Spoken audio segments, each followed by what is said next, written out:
நான் வந்து ரொம்ப ஆராய்ச்சி பண்ற ஒரு ஆளு. இது என்ன அது என்னன்னு ஒரு இது. அப்போ கடவுள் இருக்காரா இல்லையா அப்படிங்கிற ஒரு கேள்வி எனக்கு. அதுவே ஒரு கேள்வி. எங்க அக்கா வந்து கொஞ்சம் நல்லா ஜபிக்கிற ஒரு டைப். அவங்க ரோமன் கேத்தலிக்கா இருந்தாலும் கொஞ்சம் ப்ரேயர் பண்ணுவாங்க. அப்போ அவங்களுக்கு வாழ்க்கையிலே முத ஒரு தெய்வ சத்தம் விளங்குது. உன்னையும் உன் குடும்பம் என் வாழ்க்கையில முதலாவது ரட்சிக்கப்பட்டு கொஞ்சம் ஃபியர்ஸ் ஆகுது, 2-3 வருஷம் ஆக போகுது. இந்த காலகட்டத்தில் முத எனக்கு ஆண்டர் சத்தம் விளங்குது. ஓகே. என்ன மாதிரி என்ன சத்தம் கனவுல வந்து எங்க பாஸ்டர் இருக்காங்க, பாஸ்டர் சொன்னல, சரி, அவங்க கனவுல வராங்க. என்கிட்ட வந்து சொல்றாங்க, ஐயா உன்னை நான் வெளியே ஊழியத்துக்கு அனுப்ப போறேன் அப்படின்னு சொல்லிட்டு எவாஞ்சலிஸ்ட் பிரகாஷ்னு எழுதுறேன். கிறிஸ்மஸ் கலாட்டான்னு சொல்லி ஒரு கிறிஸ்மஸ் காமெடி மூவி எடுக்கிறேன். காமெடி ஹாரர் ஜான்ரேல ஒரு படம் எடுக்கிறேன் நானு. சரி, இதை பண்ணுவோம் ஏன்னா மீடியால தானே இருக்குன்னு சொல்லிட்டு இது ஒரு பக்கம் நடக்குது. ஸோ இதை பண்ணி இது பயங்கர பிரபலமாகி இதுதான் என்னுடைய மீடியா ஊழியத்தை தேசிய அளவில் கொண்டு போகுது. வந்து நான் கிவ் அப் பண்ணக்கூடிய காலகட்டத்தில் வேண்டாம் ஊழியம் அப்படிங்கிறச்சே வேணாம், கொஞ்சம் குறைச்சிடலாம், எல்லாம் சரி வராது அப்படின்ற மாதிரி ஒரு மைண்ட் செட்டில் ஆகக்கூடிய நிலைமையில தான்.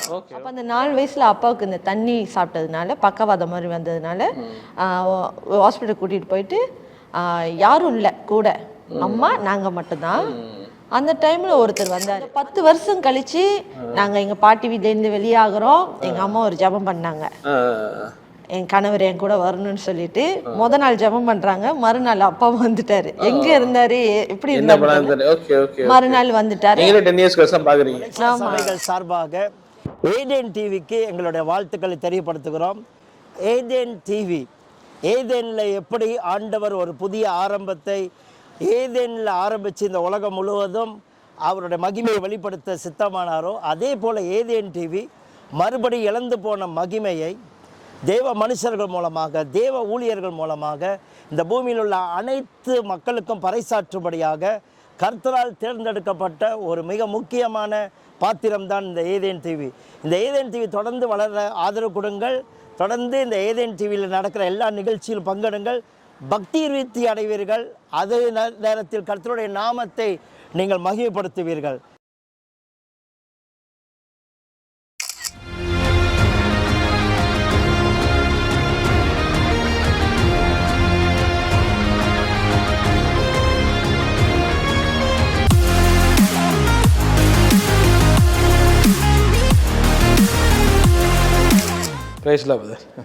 பிரவீன், நல்லா இருக்கீங்களா?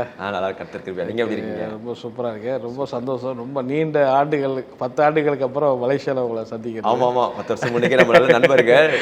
இப்பதான் எத்தனை வருஷம் கழிச்சு பார்க்க வாய்ப்பு கிடைச்சிருக்கு. ஸோ அப்போ நீங்க பார்த்த விதம் வேற, இன்னைக்கு ஊழியத்துல கர்த்தர் சின்ன குட்டி பாயா வாலிபனா அப்ப இருந்தீங்க, ஓடிட்டு இருந்துச்சு. இப்போ 10 வருஷம் கடந்துருச்சுல. கர்த்தர் இதுல ஊழியத்துக்கு உங்களை அழைச்சிருக்காரு. அந்த காரியங்கள்லாம் ரொம்ப சந்தோஷமான விஷயம். ஸோ ரொம்ப நன்றி உங்களுடைய நேர்கள் அப்பாயின்மெண்ட்டுக்கு. ஐயோ, உங்களை பார்க்க வாய்ப்பு கிடைச்சி எனக்கு பெரிய பாக்கியமா நான் நினைக்கிறேன். ஓகே, அது உங்க சின்ன வயசுல இருந்து வியூவர்ஸ் கொண்டு போகலான்னு நினைக்கிறேன். சொல்லுங்க. நீங்க சின்ன வயசுல கேள்வி கேட்கல, அதுக்கு பதில் நான் கொடுக்குறேன். கண்டிப்பா. நீங்க இப்ப பிறந்து வளர்ந்ததெல்லாம் இங்க மலேசியா தானே? மலேசியால தான். மலேசியால பிஜே பத்தாலிங் ஜாயான்னு ஒரு இடம் இருக்குது. ஓகே. ஸோ அங்கதான் வந்துட்டு பிறந்து வளர்ந்தது. ஆனா ஏறக்குறைய ஒரு 4-5 வயதுக்கு பிறகு நான் இப்ப இங்க இருக்கிற இந்த பட்டணம், இது பேர் வந்து தமான் சிறிமுடான்னு சொல்லுவாங்க. ஓகே. ஷாலாமே. இங்கதான் வளர்ந்தேன். இங்கதான் வளர்ந்தீங்க.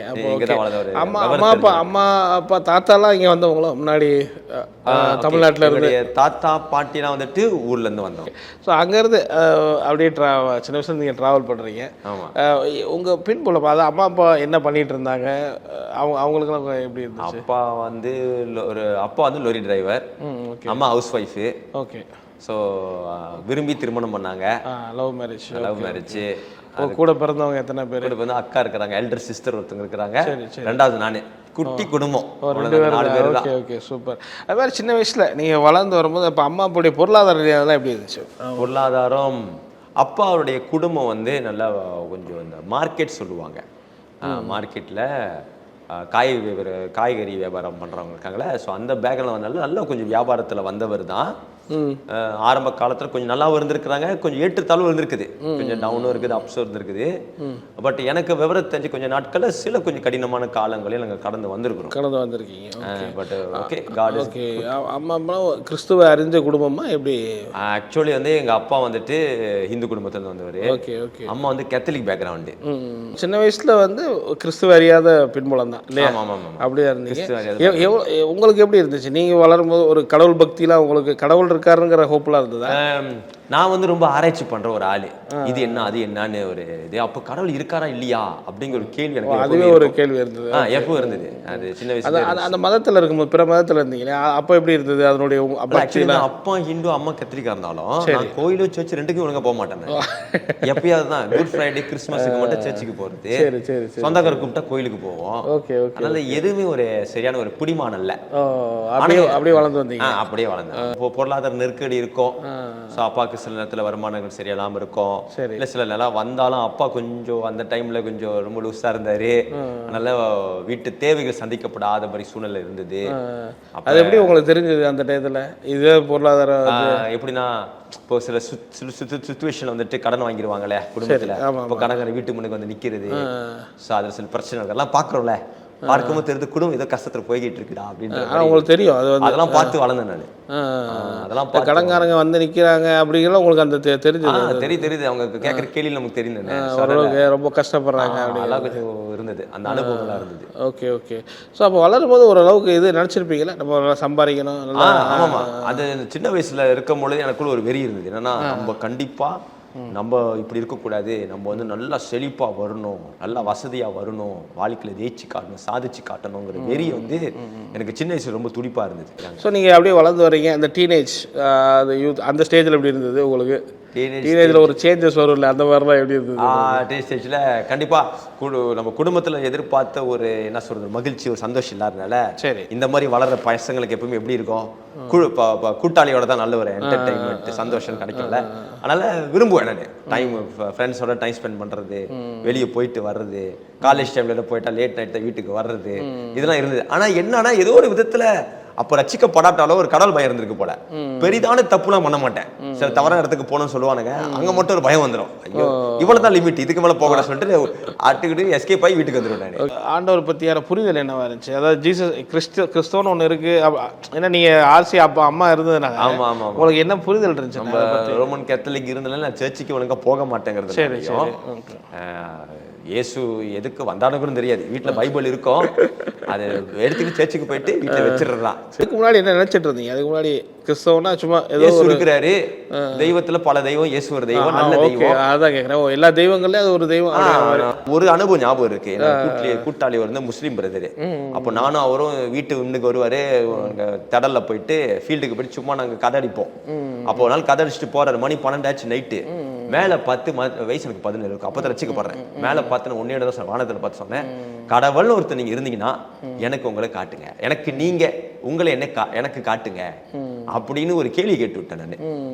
சரி, அதுக்கப்புறம் தான் ஒரு ஃபியூ மந்த்ஸ் கழிச்சு நாங்கள் ரட்சிப்புக்குள்ள போறோம். ரட்சிப்புக்குள்ள வரீங்க. அந்த ரட்சிப்பு எப்படி நடந்துச்சு? என்ன நடந்துச்சு? அந்த ரட்சிப்பின் அனுபவம் வந்து குடும்பம் ஒரு சில கஷ்ட சூழ்நிலை கடந்து போகும் பொழுது தற்காலிகமா எங்களுக்கு வீடு இல்லாத சூழ்நிலை. அப்ப சின்ன வயசு. அப்படியா?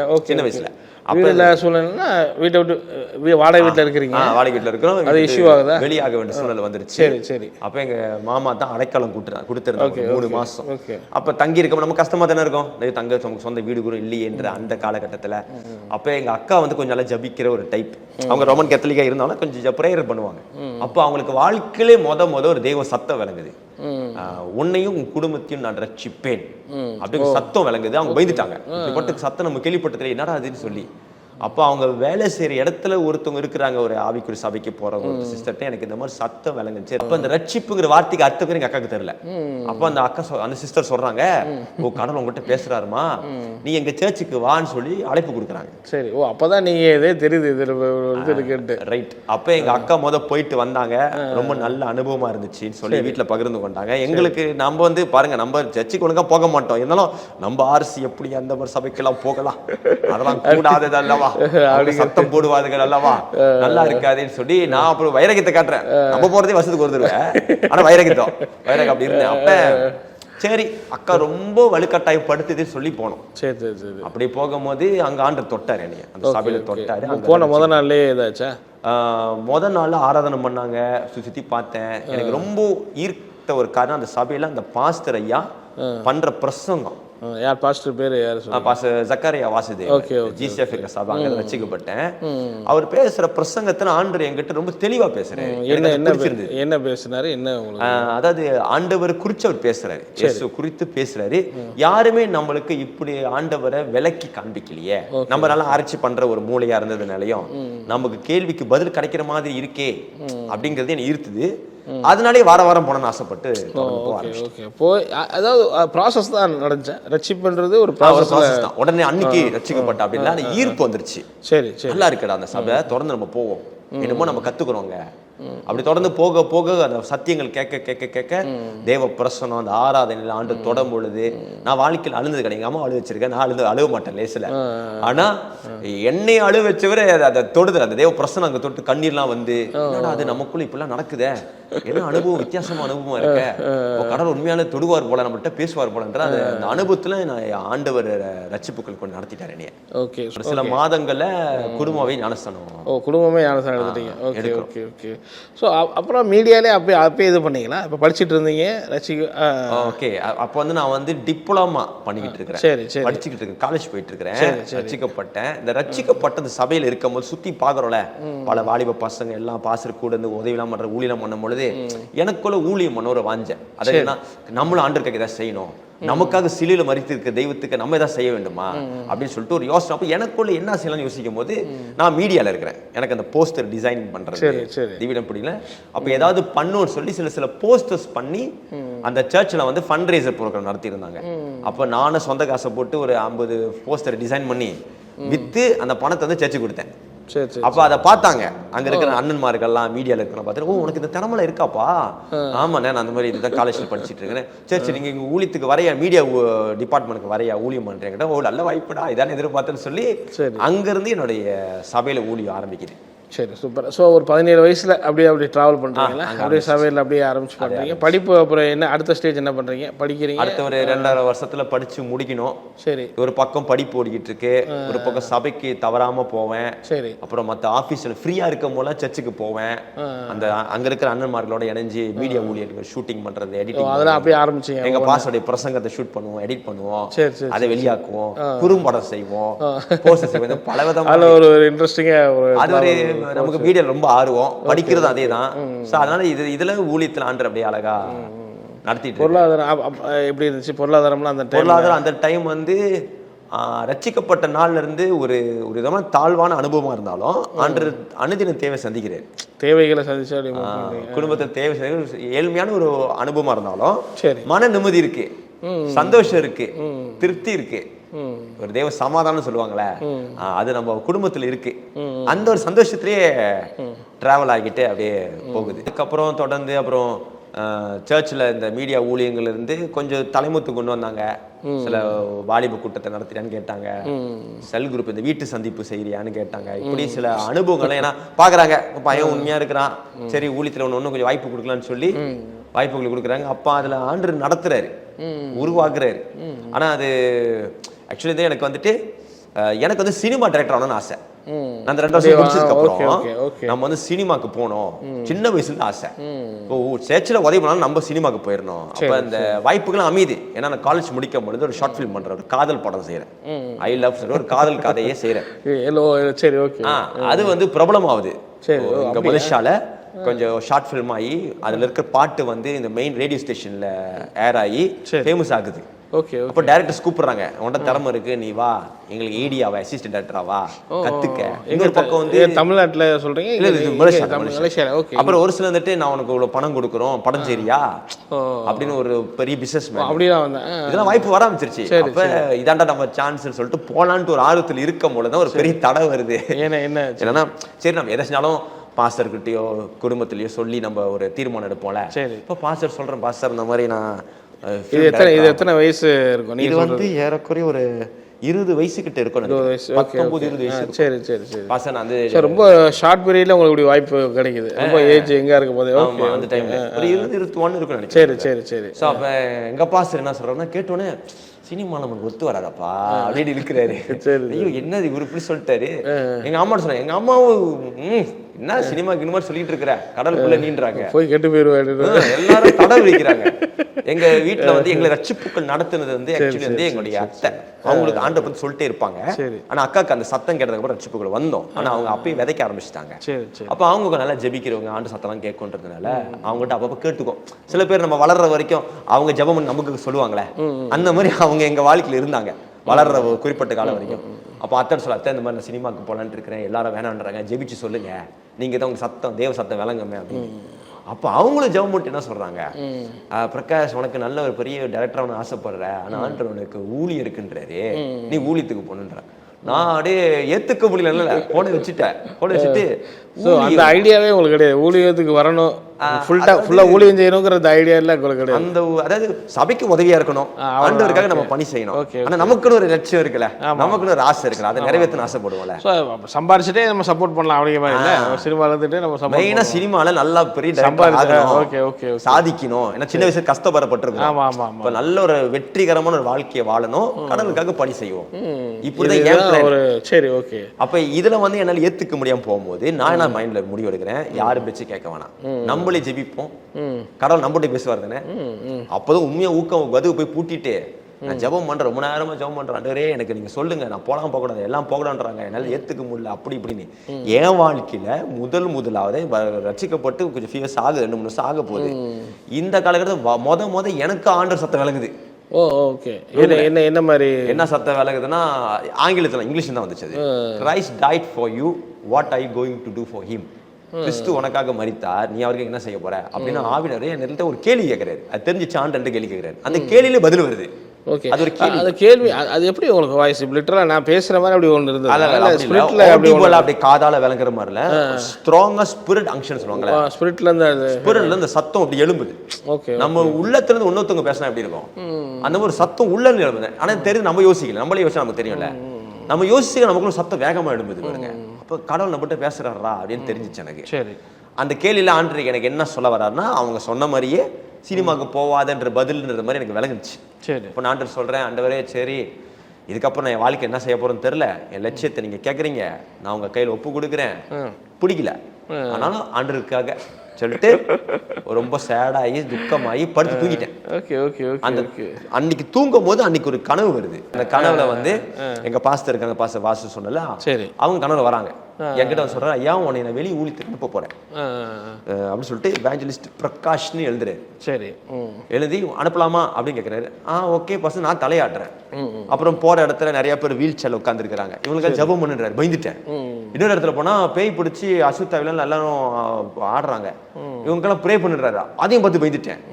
அப்ப டக்குனு கனவு விட்டு வெளியே வந்ததுக்கு அப்புறம் யோசிக்கிறேன், ஏன்னா எனக்கு வந்து அந்த 5 வித ஊழிய அழைப்பு பத்தி அவ்வளோ ஞானம் அந்த டைம்ல இல்ல. இவாஞ்சலிஸ்ட்னு வேர்டே நான் கேள்விப்பட்டது கிடையாது. அப்ப என்ன அர்த்தம், புதுசா இருக்க அப்படின்னா என்ன அது, இது அந்த ஸ்பெல்லிங் மட்டும் ஞாபகம் இருக்கு, கனவுல பார்த்தேன், அந்த வேர்டிங்ஸ் எழுந்ததை பார்த்தேன்.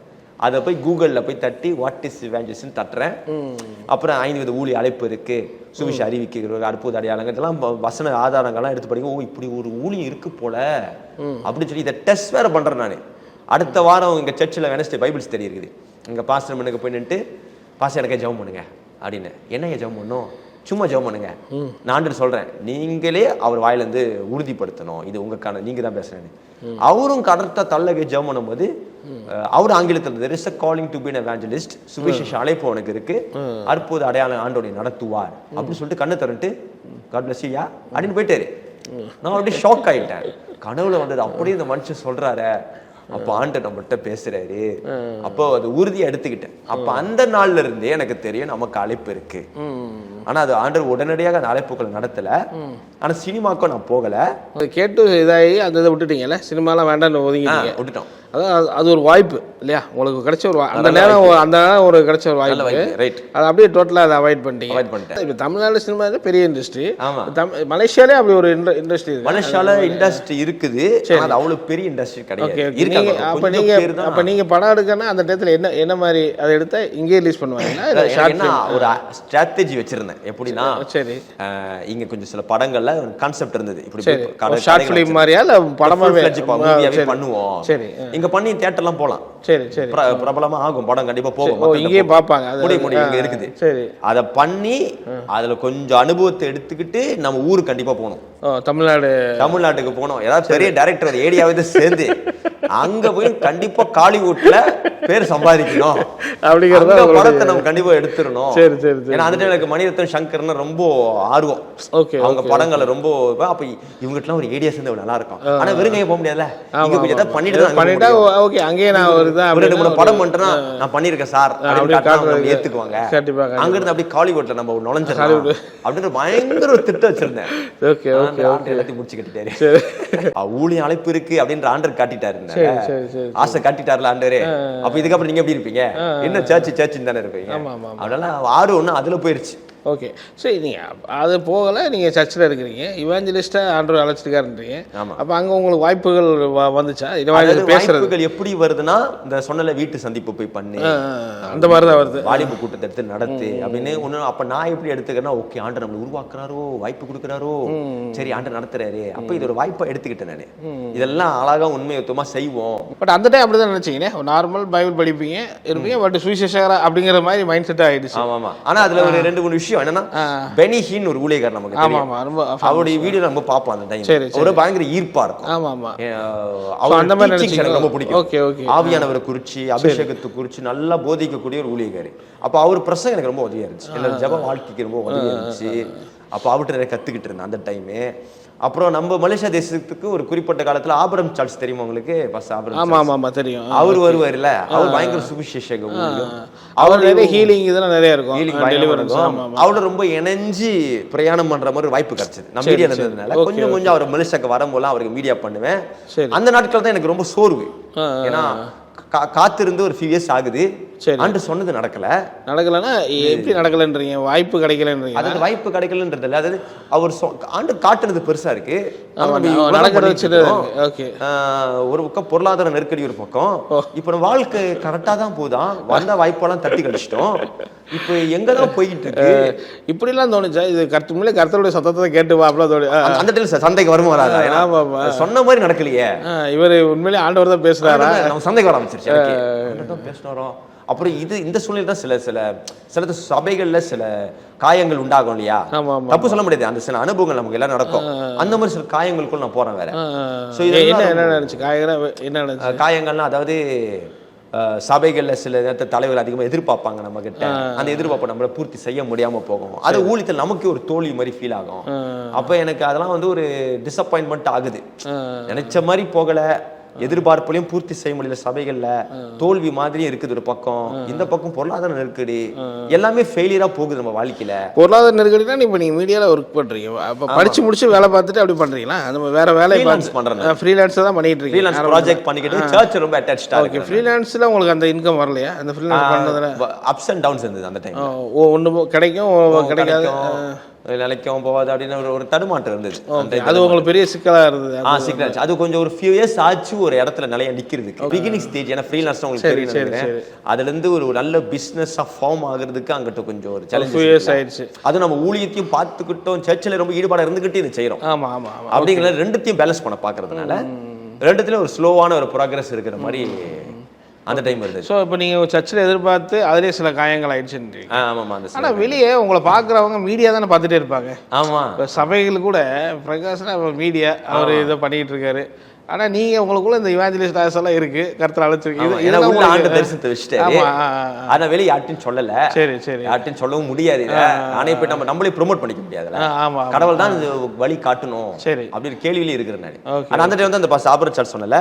ஆமா.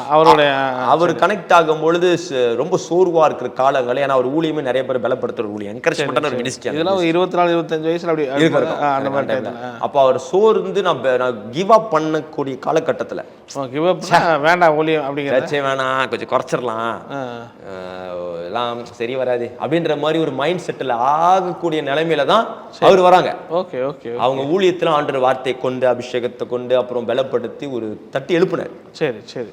அவரை பார்க்கும்போது எனக்கு ஒரு நம்பிக்கை வந்தது. ஏன்னா அந்த டைம்ல வந்து ஊழியக்காரங்கெல்லாம் வந்து ரொம்ப ஸ்ட்ரிக்டா ரொம்ப அப்படியே பயபக்தியா தான் இருப்பாங்க. நான் வந்து கொஞ்சம் அப்படி கிடையாது, ரொம்ப ஃப்ரீயா சொல்றா அப்படின்னு இருப்பேன் நான். நம்மலாம் ஊழியத்துக்கு வந்தா சரி ஆகுமா, நம்மலாம் முன்னுக்கு நின்று பேசினா எவனா கேட்பானா, நம்மலாம் பேசினா செட் ஆகுமாடா அப்படிங்கிறத ஊழியம் பண்ண ரொம்ப ஃப்ரெண்ட்லியா இருக்கிற மாதிரி இருக்கு, இது செட் ஆகுமா, ஜாலியா இருக்குமே நம்ம அப்படின்றது. அவர் சரியான ஜாலியா இருந்தனால ஓ இப்படிப்பட்ட ஒரு ஆளை ஆண்டவர் வல்லமையா எடுத்து பயன்படுத்துறாரு. அப்ப ஆண்டவர் யாரையும் பயன்படுத்துவார், அப்ப நம்மளே பயன்படுத்துவாரு, அந்த நம்பிக்கை வருது. அது இப்படி இருந்தாதான், ஏன்னா பொதுவாகவே அவர் ரொம்ப ஃப்ரெண்ட்லியா இருப்பாரு. ரொம்ப அவர் கேள்விப்பட்டிருக்கேன், நம்ம நிறைய பேர் சொல்றது. அதே மாதிரி மிராக்கல்லாம் ஹீலிங்லாம் ரொம்ப சர்வசாதாரணமா ஒரு. ஸோ அப்போ எனக்குள்ள நம்பிக்கை வந்தது, ஆண்டவர் என்னையும் பயன்படுத்த முடியும்.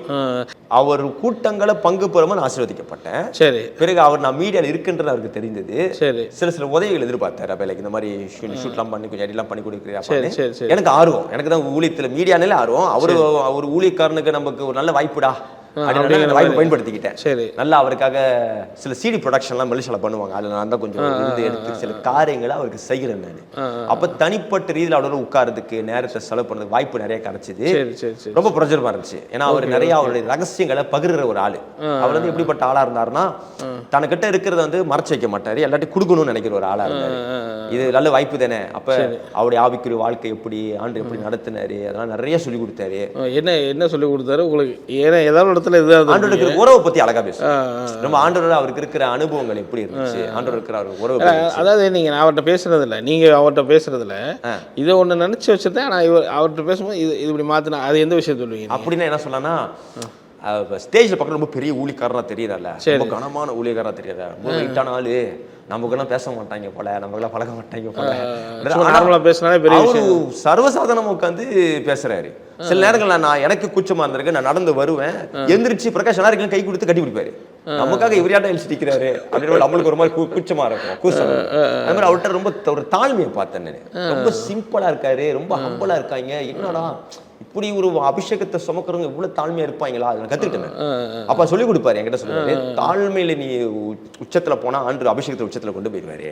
அதெல்லாம் வந்து அவருடைய பேச்சுல அவர் இதுல தெரியும். அப்ப கத்துக்கிட்டேன். அப்புறம் வரங்கள் இதெல்லாம் நமக்கு அழைப்பு இருக்கிறதுனாலேயே இந்த மாதிரி அபிஷேகத்தில் செயல்படணும்னு ஒரு காலகட்டம் வரும்னு தெரிஞ்சுது. அப்போ சொல்லுவாரு, யாரும் குறித்தும் யோசிக்காது, யாரையும் குறை பேசக்கூடாது, மற்றவங்களை குற்றப்படுத்தக்கூடாது, இப்படிலாம் ஒரு இறுதி சுத்தமா இருந்தா தெய்வம் நல்லா பயன்படுத்துவாரு. இதெல்லாம் அவருடைய அனுபவத்தை நிறைய நான் கேட்ச் பண்ணேன். அது மாதிரி அவருடைய மீட்டிங் அட்டன் பண்ணிருப்பீங்க, மிராக்கல்லாம் நிறைய, அதெல்லாம் நீங்க எப்படி பாத்தீங்க? வீல் சேனல் டக்குனு எழுந்து நடந்துருவாங்க, படுத்த படுக்க போட்டு மனுஷன் நடந்திருக்கு. நம்மலாம் ஏன்னா நானே ஷூட் பண்ணல அந்த டைம், காலகட்டத்தில் அது ஒரு ஆச்சரியமா இருக்கும். பக்கத்துல நின்று பார்த்துட்டு இருப்பேன், பயங்கரமா இருக்கு, என்னடா சும்மா அப்படி இருங்க, டக்கு பிடிச்சி தூக்குறாரு, நடக்கிறான், என்ன நடக்குது, அவங்க போய் இன்டர்வியூ பண்ணுவேன் நானு. அப்படியே அவனும் கரெக்டா சொல்லுவான் பாருங்க. இதெல்லாம் வந்து ரொம்ப ஒரு அது ஆண்டு அற்புதம் செய்வார், நம்மளுக்கு புதுசு கிடையாது, வேதத்திலயும் இருக்கு. இப்போ ஊழியங்க பண்றாங்க, கண்ணுக்கு முன்னா நம்ம பார்த்து அது அனுபவத்துக்குள்ள இருக்குங்கிற விஷயம் வந்து நமக்கு அந்த டைம் புதுசா இருந்துச்சு. அது ஒரு பெரிய அவரோட இருந்த அனுபவம், ஒரு பெரிய தாக்கம். நம்ம அழைப்புக்கு நம்மளுக்கு இந்த அழைப்பு இருக்கு, ஒரு காலத்துல நம்ம செய்ய போறோம் போல, அதனால ஆண்டு நம்மளுக்கு இப்பயே அதை காட்டுறாரு அப்படிங்களே எனக்கு நல்ல ஒரு என்கரேஜ்மெண்ட், ஒரு மோட்டிவேஷனா இருந்தது அந்த டைம். ஸோ அவரை மீட் பண்றீங்க, அப்புறம் உங்களுக்கு கொஞ்சம் சேஞ்ச் ஆகுது, அது வந்து உங்களுடைய ஊழியத்துல நல்ல பூஸ்ட் ஆகுது. ஒரு விதமான சில அபிஷேகம் அப்பயே கொஞ்சம் ஜெபிக்கும் போது சில காரியங்களை அசைக்கிறத பாக்குறேன். ஒரு இம்பார்ட்டேஷன் நடக்கும் தானே, அந்த மாதிரி ஊழியக்காரன் கூட இருக்கும் போது ஆண்டரை ஆக்டிவேட் பண்றாரு. அப்ப கொஞ்சம் நடக்குது, சில கூட்டங்களை சில பேசும்போது, வீட்டு சந்தி பண்ணும்போது சில அற்புதம் ஆண்டு செய்யறாரு, சில சுகம் நடக்குது. பெருசு இப்ப நான் பாக்குற பெரிய காரியங்களை அப்ப பாக்குறேன். அது மாதிரி ஒரு காலகட்டத்தில் ஆண்டர் நடத்துறாரு. ஆனா அப்பயும் அந்த தாமதம் தான் நினைக்கிறேன். அந்த டைம்ல என்கிட்ட இருக்கிற ஒரு பிரச்சனை என்ன இருந்ததுனாக்கா, நிறைய பேர்கிட்ட அது அந்த பிரச்சனை இருக்கும். தேவன் நமக்கு உள்ளத்துல பேசுவாரு, இதில் கவனம் செலுத்துன்னு சொல்லுவார். ஆனால் நம்ம கவனம் அதில் செலுத்தாமல் நம்ம வேற காரியத்தில் அப்படியே கொஞ்சம் திசை திரும்புவோம்ல, அந்த மாதிரி நான் இருந்திருக்கேன்னு நினைக்கிறேன். அப்பயே நான் மேபி ஒரு ஒப்பு கொடுத்துருந்தா ஊழியத்துக்கு என்னத்துக்கும் ஒரு 10 வருஷம் ஊழியத்தில் இருந்திருப்போம். அந்த டைம் சொல்றீங்க, அந்த டைம்ல எழும்பி இருந்தேன். என்னாச்சு, எதனால இதாக இருந்துச்சு? டிஸ்ட்ராக்ஷன்ஸு. இப்போ இது குறையா சொல்றதுக்கல, பட் மலேசியாவில் பொதுவாக நீங்கள் பார்த்தா இங்கே கமிட்மெண்ட், லைஃப் கமிட்மெண்ட் ஹை. சரி சரி. இப்போ எனக்கு தெரிஞ்சு என் அனுபவம் சொல்கிறேன். இந்தியாவிலலாம் பார்த்தீங்கன்னா அவங்க ஊழியத்தில் சிறு வயதுலேயே எழும்பிடுவாங்க. நீங்கள் பார்ப்பீங்க, சின்ன 23 முள்ளர் ஊழியத்துக்கு வந்துருவாங்க பசங்க. ஏன்னா அவங்க வந்து அதில் ஒரு அர்ப்பணிப்பு லெவல் வேற மாதிரி இருக்குது. அவங்களுடைய தேவைகளில் வந்து சிறிதாக வச்சுக்குவாங்க, அதுலேயே போயிடுவாங்க. இங்கே வந்து ஒரு வீட்டு வாடகை, ஒரு காடி காசு கட்டணும், இதை கட்டணும், கமிட்மெண்ட்டு ஒரு 5000 வந்துடும் மாதம். அப்போ இந்த கமிட்மெண்ட்டை வச்சுக்கிட்டு ஊழியத்தில் கவனம் செலுத்துங்கிறது கொஞ்சம் கஷ்டம். ஏன்னா கமிட்மெண்ட் ஆயிடுச்சு நம்மளுக்கு. ஏன்னா அந்த டைமில் வந்து வீட்டை நான் தான் பார்க்கணும், ஸோ தேவைகளை நான் தான் சந்திக்கணும். அப்போ இதில் வருமானத்தில் கவனம் செலுத்துறேன். மீடியாவில் ஃப்ரீலான்ஸ் பிஸ்னஸ் வந்து பிஸ்னஸ் ஆகுது. இப்போ வாஞ்சதில் இருந்தாலும் கவனம் இதில் இருக்கு. அப்போ அதனால என்னத்தான் அவர் மூலியமா ஒரு இம்பார்ட்டேஷன், ஒரு தாக்கம் ஏற்பட்டாலும் கவனத்தில் எதுல இருக்கு, வியாபாரத்தில் இருக்கிறதுனால நான் நினைக்கிறேன் அது கொஞ்சம் தாமதம் ஆகுது அங்க. அப்ப அங்க தொடர்ந்து அந்த இடத்துல ஒரு இதாச்சு தாமதம். அங்க இன்னொரு ஃபேஸ் நானே வேஸ்ட் பண்ணிருப்பேன் நான் நினைக்கிறேன். Okay okay. ஸோ அப்போ உங்க லைஃப் அப்படியே அடுத்து என்ன அப்படியே போயிட்டு இருக்குது. ஒரு பக்கம் மீடியா ஊழியம் நல்லா போயிட்டு இருக்குல்ல. அப்ப ஒரு மூவி எடுக்கிறேன் நான், கிறிஸ்டின் மூவி மலேசியால அந்த மாதிரி செய்யும் பொழுது ஒரு வாஞ்ச வந்தது. ஆண்டருக்காக என்ன வருது கிறிஸ்டின் மூவினா நீங்களே எடுத்துப்பீங்களா? இன்வெஸ்ட்மெண்ட்லாம் நீங்களே போடுறதா இல்லை வேற யாராவது ஸ்பான்சர் பண்ணுவாங்க? நம்மளே நீங்களே பண்ணுவீங்க. மை கிறிஸ்மஸ் கலாட்டான்னு சொல்லி ஒரு கிறிஸ்மஸ் காமெடி மூவி எடுக்கிறேன். காமெடி ஹாரர் ஜானரில் ஒரு படம் எடுக்கிறேன் நானு. சரி, இதை பண்ணுவோம், ஏன்னா மீடியாவில் தானே இருக்குன்னு சொல்லிட்டு இது ஒரு பக்கம் நடக்குது. ஸோ இதை பண்ணி இது பயங்கர பிரபலமாகி இதுதான் என்னுடைய மீடியா ஊழியத்தை தேசிய அளவில் கொண்டு போகுது. Okay okay. இதுக்கு பிறகு வந்து இந்த மலேசியாவில் இருக்கக்கூடிய சில பயங்கரமான ஆராதனை வீரர்கள் எல்லாம் என்னை அப்ரோச் பண்றாங்க. எங்களுக்கு பாடல்கள் நீங்க பண்ணி கொடுப்பீங்களான்னு சொல்லி ஒவ்வொரு ப்ராஜெக்டையும். இது வருமானம் கூட இல்லை, இது ஊழியம் பிளஸ் வருமானம் ரெண்டுமே இருக்கு நமக்கு அதில். ஸோ இது நல்லா பண்றேன், மலேசியா முழுக்க டிராவல் பண்றேன், நார்த் சவுத் போறேன், பல பேர் கூட பழகிறேன். இங்கே தான் எனக்கு ஆண்டு பல பேரோட பழக்கத்தை கொடுக்குறாரு, பல ஊழியக்காரனோட நான் பழகிறேன், பலருக்கு என்னோட சர்வீஸை வந்து ஒரு ஊழியமாகவும் நான் செய்யறேன். மீடியா லைன்ல நல்லா வர்றீங்க. இது ஊழியம் லைன்ல இந்த மெசேஜ் கொடுக்கறது இதெல்லாம் ஆவிக்குரிய ஊழியம், அதாவது இந்த சுவிசேஷ அழைப்புன்ற சப்ஜெக்ட் வந்து ஒரு ஓரமா இருக்கு. ஆனா இந்த பக்கம் வந்து ஆண்டு வளர்த்துக்கிட்டே வெளியே தெரிறவங்களுக்கு மீடியா பிரகாஷ்னா மீடியா தான் மீடியா அப்படின்றது பதிஞ்சிருச்சு. பிரகாஷ் நிறைய பேருக்கு பிரகாஷ்னா பார்த்திபன்றாங்க, பார்த்திபனா அந்த அளவுக்கு ஃபேமஸ் ஆயிருக்கு. பிரகாஷ் பார்த்திபன் எங்க அப்பா பேரு ஃபேமஸ் ஆச்சு அந்த பக்கமா இருக்கு. அது அப்படி ஒரு குறிப்பிட்ட காலத்துக்கு அப்படி போயிட்டு இருக்கு. அப்படியே வந்துட்டு இருக்கீங்க. அதுக்கப்புறம் லைஃப்ல என்ன நடக்குது? அதுக்கப்புறம் 2018 திருமணம் ஆகிறேன். அவங்கள இன்வைட் பண்ணலாம், ஸோ அவங்களோட சேர்ந்து இந்த இதை கண்டினியூ பண்ணலாம். அதுலேருந்து உங்கள் லைஃப் தொடருது இல்லையா? அதான் நம்ம திருமண வழக்கு தொடங்குது. Okay okay. Praise last. So ரொம்ப சந்தோஷம் உங்களை மலேசியாவில் சந்திக்கிறது, கப்புள்ஸ் இன்டர்வியூவில் பார்க்கறது ரொம்ப மகிழ்ச்சியாக நினைக்கிறோம். ஸோ நீங்கள் உங்களுடைய பிரதருடைய அந்த சாட்சிக்குள்ளே போகிறதுக்கு முன்னாடி திருமண வாழ்க்கை போகணும், உங்கள் சின்ன வயசு அனுபவத்தை சொல்லுங்கள். நீங்கள் எப்போ ரசிக்கப்பட்டீங்க, உங்களுடைய பேக்ரவுண்ட் பற்றி? நான் வந்து எனக்கு கூட பிறந்தவங்க வந்து 6 பேர் என்னோட சேர்ந்து. நான் வந்து 5வது பிள்ளை. அம்மா அப்பா இருக்கிறாங்க. ஒரு சின்ன வயசுல எனக்கு ஒரு 4 வயசு இருக்கும். அப்பா வந்து கொஞ்சம் தண்ணி சாப்பிட்ற பழக்கம் இருந்துச்சு அவருக்கு. அதனால அவர் ஒரு நாள் சாப்பிட்டுட்ட பிறகு பக்கவாதம் மாதிரி வந்துருச்சு அவருக்கு. வந்துட்டோடனே ஹாஸ்பிட்டலுக்கு கூட்டிகிட்டு போயிட்டு, அம்மா வந்து அப்போ ரட்சிக்கப்படலை, நாங்கள் யாருமே இன்னும் ரட்சிக்கப்படலை. ஒவ்வொரு அந்த மாதிரி பெரிய பெரிய ஃபங்க்ஷன் ரட்சிக்கப்படாத நாட்களில் நாங்கள் இப்போ செலிப்ரேட் பண்ணுவோம்ல, அந்த மாதிரி என்ன செலிப்ரேஷன் வந்தாலும் அந்த டைமில் வந்து எங்கள் அம்மா அழுந்துக்கிட்டே தான் இருப்பாங்க. ஒரு சமாதானம் இருக்காது. கையில் 5 பொம்பளை பிள்ளைங்க, ஒரு ஆம்பளை பையன், எப்படி இந்த பிள்ளைங்களை வளர்க்க போகிறோம் அப்படின்னு சொல்கிற ஒரு அந்த ஒரு 4 வயசில் எனக்கு கொஞ்சம் இது இருக்குது, தெரியுது அம்மா என்ன கோத்ரூ பண்ணுறாங்க, வீட்டை என்ன சுச்சுவேஷன் இருக்குது அப்படின்ட்டுன்னு. அப்போ அந்த 4 வயசில் அப்பாவுக்கு இந்த தண்ணி சாப்பிட்டதுனால பக்கவாதம் மாதிரி வந்ததுனால ஹாஸ்பிட்டல் கூட்டிகிட்டு போயிட்டு யாரும் இல்லை கூட, அம்மா நாங்கள் மட்டும்தான். அந்த டைமில் ஒருத்தர் வந்தார், ஒரு பாஸ்டர் சொல்லிவிட்டு, அந்த நாங்கள் இருந்த இடத்துல ஒரு பாஸ்டர் சொல்லிவிட்டு அம்மாவை வந்து மீட் பண்ணிவிட்டு, நான் ஜெபிக்கிறேம்மா அவங்க கணவருக்காகன்னு சொல்லிட்டு ஜெபிச்சிருக்கிறாங்க. ஜெபிச்சுட்டு வீட்டுக்கு போயிட்டு நான் வீட்டுக்கு வரேன்னு சொல்லிட்டு போயிட்டாங்க அந்த பாஸ்டர். போயிட்ட பிறகு ஆனால் வீட்டுக்கு வந்தது வேற பாஸ்டர். எந்த பாஸ்டர் யாரு வந்து எங்களை ஹாஸ்பிட்டல்ல பார்த்தாங்களோ அவங்க தான் வருவாங்க அப்படின்னு நினைச்சாக்கா வீட்டுக்கு வந்தது வேற பாஸ்டர். அப்போ அவங்கள்ட்ட கேட்குறாங்க, நீங்க வரலையா அன்னைக்கு ஹாஸ்பிட்டலுக்கு, வேற ஆள்ல வந்திருந்தாங்க அப்படின்ட்டு. அந்த இடம் வந்து ஒரு சின்ன ஒரு கிராமம் மாதிரி தான் நாங்க இருந்த, அந்த சின்ன வயசுல இருந்த மாதிரி நிறைய பாசஸ்ங்க அங்க இல்லை. ஆனா எங்களுக்கு அம்மாவுக்கு ஒரு கேள்வி, வேற பாஸ்டர் வந்தாங்க, இப்போ இங்கே வேற பாஸ்டர் வராங்களா? அப்போ அந்த பாஸ்டர் வீட்டுக்கு விசிட் பண்ண வந்த பாஸ்டர்கிட்ட கேட்குறாங்க, இங்கே வேற யாராச்சும் பாஸ்டர் இருக்காங்களா அப்படின்னும் போது, வேற யாரும் இல்லை, இங்கே நான் தான் அப்படின்னு சொல்லிட்டு. அப்போ நாங்கள் என்ன நினைக்கிறோன்னா, இன்ன வரைக்கும் என்ன நினைக்கிறோன்னா, அது ஒரு தேவ தூதனா கூட இருந்திருக்கலாம் அன்னைக்கு. தெய்வம். அப்போ நீங்க அன்னைக்கு மீட் பண்ண நல்லா பேசினாரு பாஸ்டர் சொன்னாரோ? பாஸ்டர் சொன்னாரு. நீங்களும் பாத்தீங்களா? நாங்க பார்க்கல, அம்மா பார்த்தாங்க. அம்மா வந்து பிரேயர் மட்டும் பண்ணாங்களா? பிரேயர் மட்டும் பண்ணிட்டு வீட்டுக்கு வரேன்னு சொல்லிட்டு போயிட்டாங்க. ஆனா வீட்டுக்கு வந்தது வேற பாஸ்டர். அப்ப அவர் வந்து இப்படி ஒரு ஆளே இல்ல அப்படின்னாரா? இல்லையா அந்த மாதிரி இல்லையா அப்படி அந்த மாதிரி இருந்தோடனே அப்ப இன்ன வரைக்கும் எனக்கு 3 டெக்கேட் வந்தாச்சு எனக்கு. ஆனா வந்து நாங்க என்ன யோசிக்கிறோம்னா, அன்னைக்கு தெய்வம் தான் எங்க குடும்பத்தை சந்திக்கணும், ரட்சிக்கணும்னு நினைச்சிருக்கிறாரு. அப்ப தூதனா கூட இருக்கலாம் அன்னைக்கு வந்ததுன்னு சொல்லிட்டு. அவர் பிரேயர் பண்ணதுக்கு அப்புறம் அந்த மிராக்கிள் நடந்ததா? நடந்துச்சுனே. அவர் வீட்டுக்கு, அப்பாவை வீட்டுக்கு கூட்டிட்டு வந்துட்டோம், டிஸ்சார்ஜ் பண்ணி வீட்டுக்கு கூட்டிட்டு வந்த பிறகு அந்த பாஸ்டர் வந்து செஞ்சோடனே எங்க அம்மாவுக்குள்ள ஒரு தேடல், நான் இவ்வளவு கஷ்டப்படுறேன்னு எந்த தெய்வம் என்னை காப்பாற்ற முடியும்? ஆனா எல்லா இடத்துலயும் போய் பார்த்துட்டாங்க. நான் என் கஷ்டம் எப்போ போகும், என் பிள்ளைங்களை நான் பார்க்கணுமே அப்படின்னு சொல்லிட்டு. ஆனா ஏசப்பாவை பத்தி சொன்னோன்னே, அந்த பாஸ்டர் சொன்னோன்னே எங்க அம்மா ஒரு முடிவெடுத்தாங்க.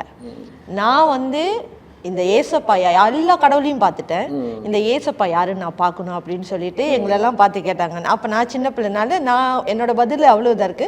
அக்காங்கெல்லாம் பார்த்து அப்பாவை பார்த்து கேட்கும்போது, நீங்கள் எங்கே போகிறீங்களோ அங்கேயும் நாங்களும் வரோம் அப்படின்னு சொல்லிட்டோம் அம்மா கிட்ட. அந்த மாதிரி ஒரு இதில் அப்ப சபைக்கு போக வர அப்படி இருக்கும், அம்மா கூடயே போயிட்டோம். அது வந்து அம்மாவுடைய ரட்சிப்பு. அந்த டைம்ல நாங்க எல்லாம் அம்மாவை ஃபாலோ பண்ணி போயிட்டோம். அப்படி போய்கிட்டே இருக்கும்போது அந்த அம்மா கிட்ட இருக்கிற ஒரு சேஞ்சஸ், ஏன்னா ஒவ்வொரு தடவையும் அழுந்ததுதானே நாங்க பார்த்துருக்குறோம். ஆனா எங்க அம்மாக்குள்ள ஒரு சந்தோஷம், ஒரு சமாதானம், குடும்பத்தை வித்தியாசம், ஒரு வித்தியாசத்தை பார்க்கும்போது அப்ப எங்களுக்கும் ஒரு அப்ப பக்தியா இருப்போம். நாங்க கர்த்தருக்குள்ள வர்றதுக்கு முன்னாடி பக்தியா இருப்போம். ஒவ்வொரு காரியமும் கரெக்டா செய்வோம் தெய்வத்துக்கு. இந்த வசனம் சொல்ற பக்தி உள்ளவன்னு எனக்காக அந்த மாதிரியே அது தேர்ந்தெடுத்துட்டாரா என்னன்னு தெரியல. அப்படி போய் அம்மா கூடயே பின்னாடி போய் அப்படியே ஆலயத்திலேயே வளர்ந்துட்டு வந்தோம். ஒரு கஷ்ட காலம் வந்துச்சு. அந்த சின்ன வயசு இருக்கும்போது ரொம்ப கஷ்டத்தை பார்த்துருக்கோம். நாங்க திருமணம் பண்ணி நாங்க எல்லாம் செட்டில் ஆகுற வரைக்கும் ஒரு கஷ்டத்துல தான் நாங்க வளர்ந்து வந்திருக்கோம், பொருளாதாரத்துல சரி. ஆனா ஒரு நாளும் ஆண்டவர் சாப்பாடு இல்லாம எங்களை விட்டதே இல்லை. நீங்க ரட்சிப்புக்கு எப்படி? இது என்னன்னா வாலிபன் பருவத்துல, நாங்க எல்லாருமே வாலிப பருவத்துல போயிட்டே இருக்கிறீங்க. நாங்களா போய்கிட்டு இருக்கிறோம். அந்த மாதிரி வாலிப பருவத்துல தான் நாங்க எல்லாருமே தலையெடுக்கிறோம். அக்காங்க 5 பேர்னால தலையெடுக்கிறோம். எடுக்கும் போது ஒரு என்கவுண்டர், அந்த ஒரு ப்ரேயருக்கு போயிருந்தோம். அப்போ ஒரு என்கவுண்டர் வந்து, வாலிப வயசுல என்ன செய்வேன்னா ரொம்ப கொஞ்சம் ஊழியத்தில் ஆக்டிவா இருப்பேன். கிட்ஸ் மினிஸ்ட்ரி ஒரு 6 வயசுலேருந்து எனக்கு டீச்சர் ஆகணும்னு ஆசை. அப்போ அந்த உள்ளே இருந்தது. அப்படியே வளர வளர வளர இந்த ஊழியத்தின் இதில் இருக்கும்போது அந்த வாலிப நாட்கள் 14 வயசு இருக்கும். கொஞ்சம் டிஸ்ட்ராக்ஷன் வருது. 14 டீனேஜ் 15 அந்த மாதிரி டிஸ்ட்ராக்ஷன் வரும்போது ஆண்டர் பேசுவார், ஜபத்தில் பேசுவார், ஊழியக்காரங்க மூலியமா பேசுவார். அப்போ என்ன செய்யறது, ஓகே ஆண்டர் நம்மளோட பேசுறாரு. கொஞ்சம் கஷ்டத்தை பார்த்து தான் வந்திருக்கிறோன்னே. ஏன்னா நான் கடைசி பொண்ணு.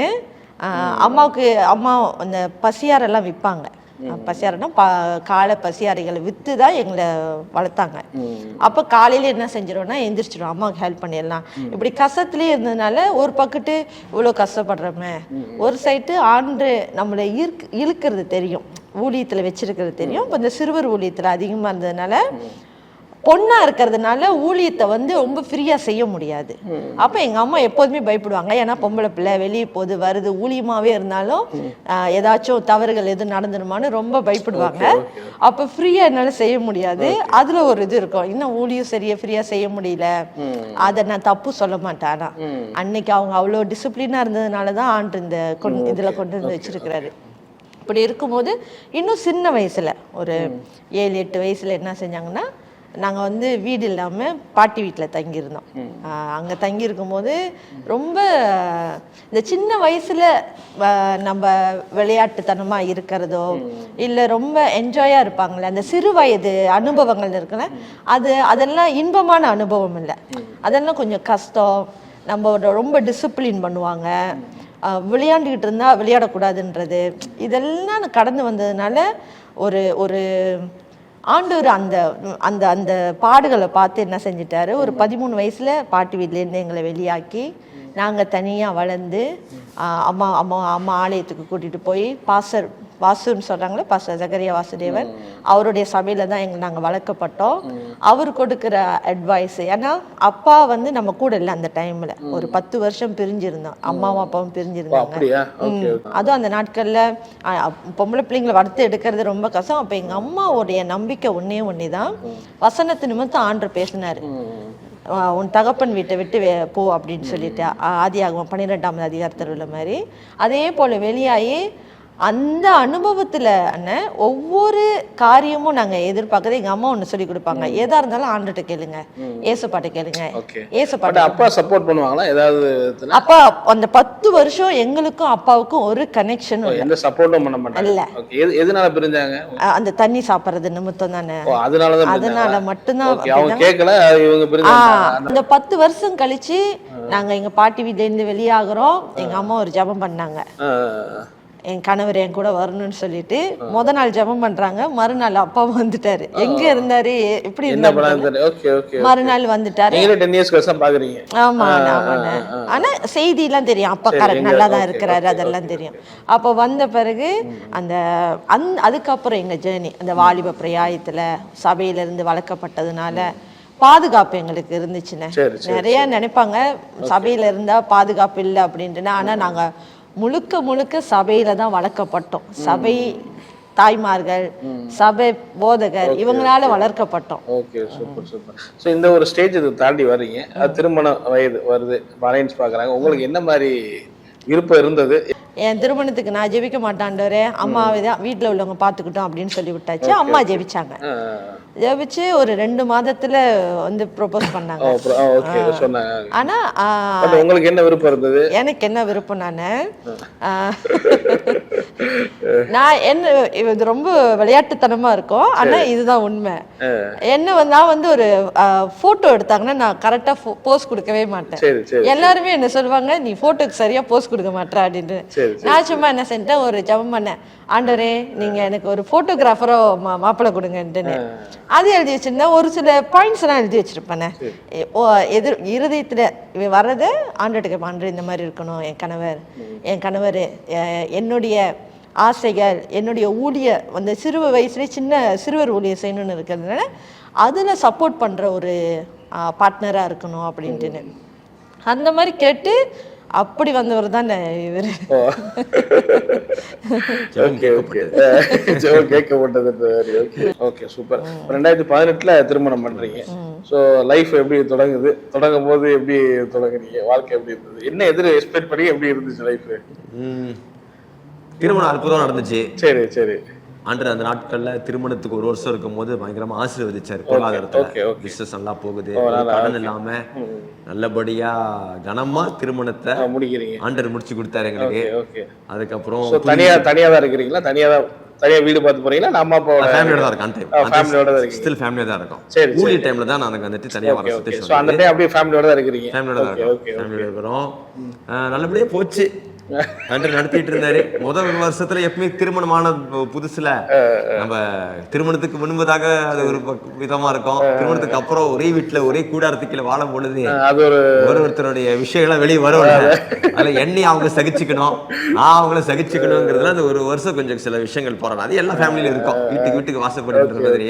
நீங்க எப்படி ஃபீல் பண்றீங்க சார்? நீங்க திருமணம் பண்ணி விரும்பி போனீங்க இல்லையா? எப்படி இருந்துச்சு, என்ன மாதிரி ஃபேமிலியில?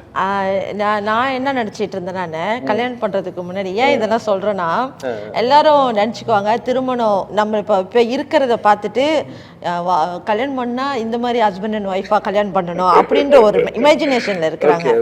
ஆனா இதை தாண்டி ஒரு வாழ்க்கை இருக்கு. அப்ப நான் என்ன நினைச்சேன்னா, கல்யாணத்துக்கு முன்னாடி நான் ரொம்ப அம்மாவுக்கு வந்து கீழ்ப்படிஞ்சுதான் இருப்பேன், எதிர்த்து பேச மாட்டேன் அம்மாவை. அப்படியே எனக்குள்ள எங்க அம்மா எல்லாத்தையும் அந்த சாட்சி தான் சொல்லுவாங்க. அப்ப எனக்குள்ள என்னன்னா நான் ரொம்ப நல்ல பிள்ளை, நான் எதிர்த்தே பேச மாட்டேன், எல்லாத்துக்கும் அடையும் போயிடும் அப்படின்னு நினைச்சிட்டு இருந்தேன்.